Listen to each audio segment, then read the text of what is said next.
Welcome to episode 66 of Pokedex! Filling out the Pokedex, filling out the Pokedex, filling out the Pokedex, filling out the Pokedex, filling out the Pokedex, filling out the Pokedex, filling out the Pokedex. Today we're going to be opening up a pack of Obsidian Flames.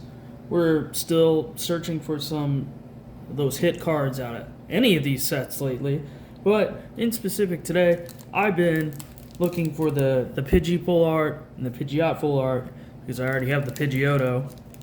Scizor, I don't even know how to say his name right, but it might be one of my favorite Pokemon and I want that full art, and that Ninetales in this set looks pretty awesome as well.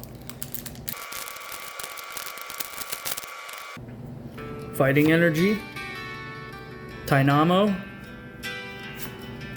Phantom, Vulpix, Froakie, Beartic, Charmeleon, Exactdrill, Reverse Hollow Stoutland, Reverse Hollow Bonsly, and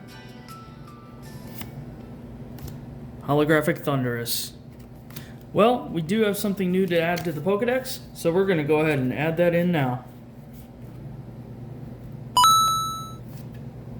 That concludes episode 66 of filling out the Pokedex. We did add one new card again, but join me next time when I open the final pack from my coworker's Christmas gift to me, Paradox Rift.